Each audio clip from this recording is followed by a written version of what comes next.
Pwede ba nating maging kakapi ang China? In principle, bakit hindi?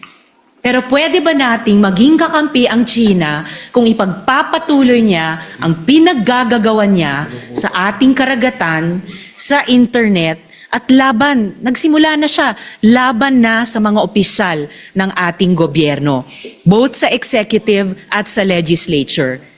Wala akong maalalang previous incident, Mr. President, na kahit sinong ambassador ng ibang bansa dito sa Pilipinas ay nag-post sa embassy page nila ng ganyang banta ng kanilang spokesperson ng Chinese Foreign Ministry laban sa mga opisyal natin na nagsasalita lamang para sa pambansang interes.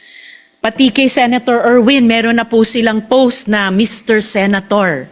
Bukod kina Commodore Tariela, Senator Kiko, Representatives Chel at Laila, at sa akin din po.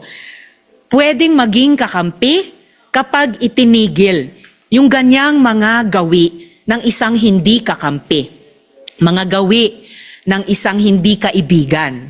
Pwedeng maging kakampi. Hindi simpleng isa-isang tabi yung sigalot na sabi nila tayo ang may kagagawan, na kapag nagreklamo tayo, tumutol tayo sa kanilang maling gawi sa ating Navy, Coast Guard, mangingisda, bayan, sasabihin nila, masyado naman kayo isa-isang tabi niyo yan. Hindi po.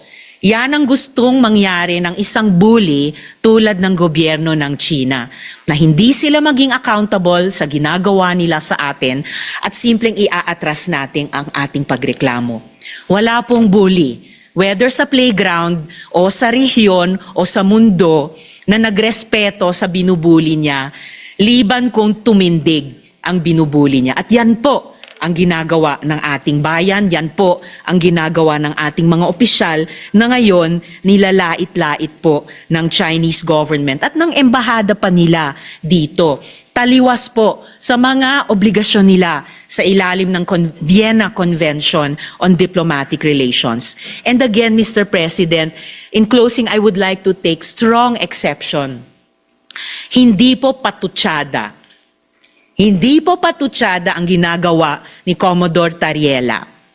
Hindi po patutsada ang ginagawa ni na Senator Kiko, Senator Erwin, Representative Chel, Representative Laila, ako at dumadami pang mga Pilipino. Hindi po patutsada lang yan, Mr. President.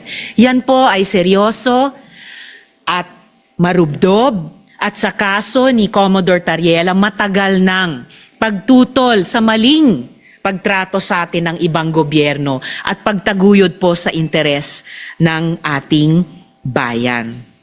So, maraming salamat po, Mr. President, at salamat muli sa mabuting Ginoo mula sa Pampanga at Tarlac, at naway narinig po pati ng ating lahat ng ating mga kababayan na patuloy po tayo maging mapagmatsyag at malinaw ang mga tenga at isip natin kapag nakakasaga po tayo at mukhang palawak ng palawak at patindi ng patindi ang ganyang disinformation o tahasang pagbabaluktot ng Chinese government o embahada nila dito sa Pilipinas sa mga totoong nangyari. Dahil saan po tayo magbabatay sa conflict resolution at saan po tayo babatay sa tunay na pagkakaibigan kung sakali, kung hindi sa katotohanan at katotohanan lamang. Salamat po, Mr. President.